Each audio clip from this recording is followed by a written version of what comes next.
En el marco del doctorado en Ciencias Sociales de la UNBM se desarrolló un seminario sobre metodologías de investigación cualitativa a cargo del investigador del CONICET, Dr. Gabriel Kessler. En diálogo con UNI al Día, Kessler realizó un análisis acerca de la desigualdad, la pobreza y la seguridad. Vemos la nota. Las ciencias sociales en América Latina hacen mucho. Estudian, trabajan, miran un montón de temas que preocupan a la sociedad, como seguridad, como salud, como educación.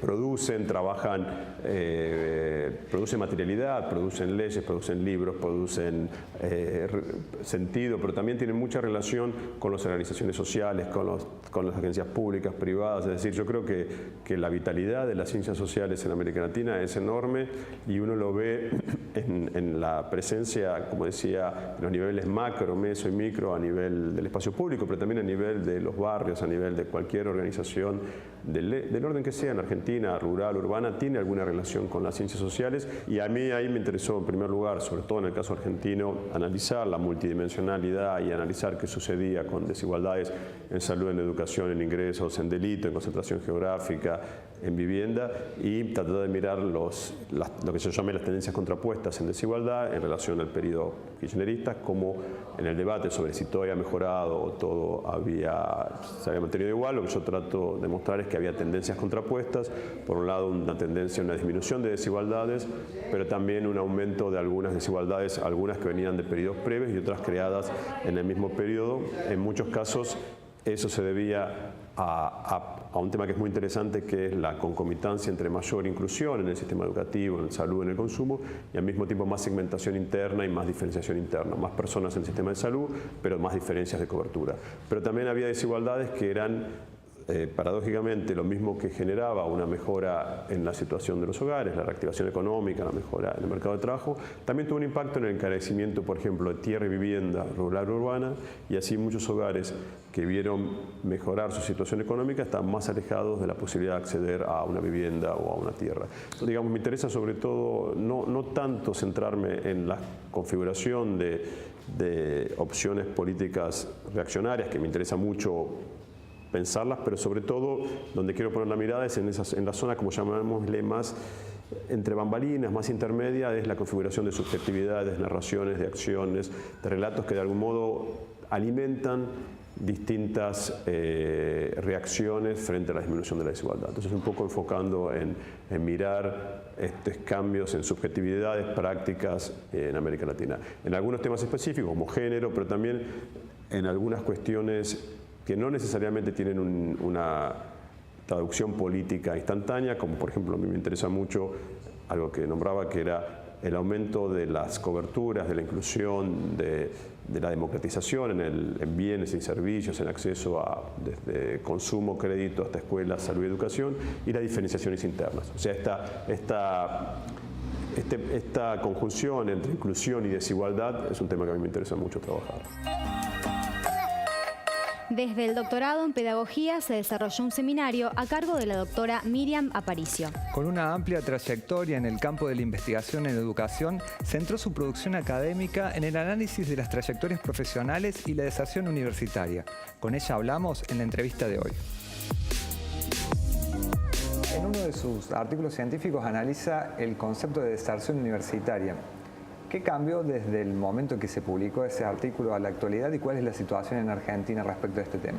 En realidad la situación lamentablemente ha cambiado muy poco, porque las tasas de deserción en la Argentina son altísimas.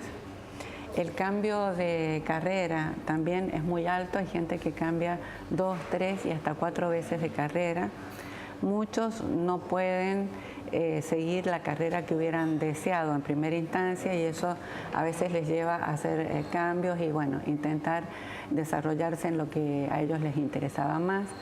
Pero bueno, cuando yo hice este estudio, que después se prolongó por un tiempo más a pedido de la institución, traté de abordar la problemática desde una manera integral, es decir, tomando en cuenta, por un lado, no solo cifras, que es lo que presentaba el sistema a ese momento y sigue prácticamente presentando estas cifras, que nos dan un diagnóstico de la gravedad de la situación, pero no había un análisis de las causas que subyacían esas cifras, ni de los procesos por los cuales se llegaba a esa cifra.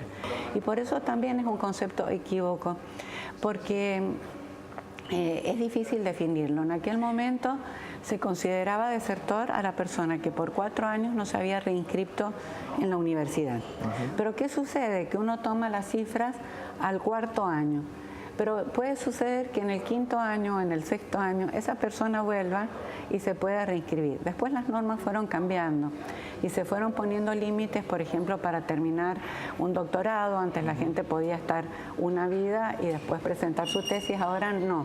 Hay plazos estipulados, hay cierto margen siempre de consideración, pero ya teóricamente no se tendrían que extender tanto ni producirse ese nivel de deserción. Pero confluyen muchos factores, confluyen factores históricos, confluyen programas de formación, confluyen factores como las expectativas. No siempre los programas responden o las carreras responden a las expectativas que tienen los estudiantes, entonces deciden abandonar y cambiar por otra. Hay problemas económicos que se suman. Es decir, hay una confluencia tal de factores que resulta un fenómeno difícil de controlar. Ese es el problema. Por último, usted estudia actualmente las trayectorias profesionales. ¿Con relación a qué aspectos las analiza? ¿Desde qué punto de vista? Bueno, las trayectorias fueron siempre una problemática importante para mí.